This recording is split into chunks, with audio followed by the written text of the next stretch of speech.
చూద్దాం. జమ్మూ కాశ్మీర్లో కురుస్తున్న భారీ వర్షాలకు 41 మందికి పైగా మృతి చెందారు.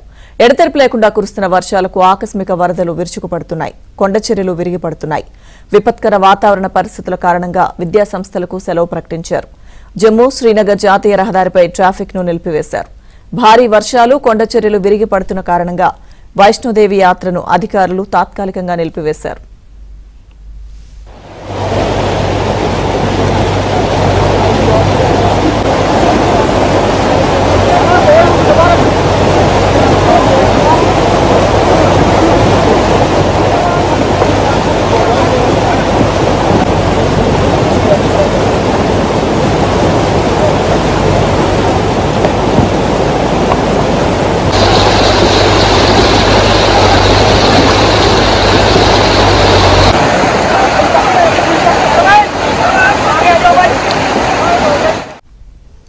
వరదల ధాటికి కిశ్తవాడ్, డోడా, రాజౌరి జిల్లాల్లో పలు ఇళ్లు ధ్వంసమయ్యాయి. చీనాబ్, తావి, రావి తదితర నదులు ప్రమాదకర స్థాయిలో ప్రవహిస్తున్నాయి. మెరుపు వరదల కారణంగా తావి బ్రిడ్జ్ పూర్తిగా ధ్వంసమైంది.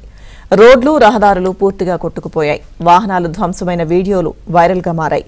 ఆకస్మిక వరదలు, కొండచర్యలు విరిగిపడే ప్రమాదం ఉందని అధికారులు హెచ్చరించారు. ముప్పు పొంచి ఉన్న ప్రాంతాల్లో సహాయక బృందాలను అప్రమత్తం చేశారు.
జమ్మూ కాశ్మీర్లో కురుస్తున్న భారీ వర్షాలకు 41 మందికి పైగా మృతి చెందారు.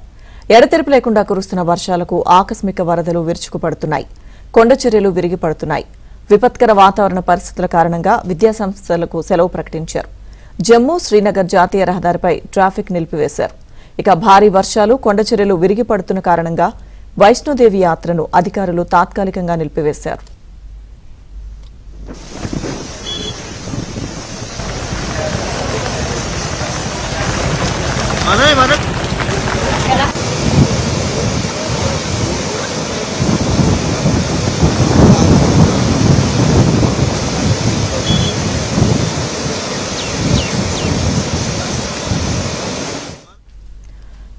వరదల ధాటికి కిశ్తవాడ్, డోడా, రాజౌరి జిల్లాల్లో పలు ఇళ్లు ధ్వంసమయ్యాయి. చీనాబ్, తావి, రావి తదితర నదులు ప్రమాదకర స్థాయిలో ప్రవహిస్తున్నాయి.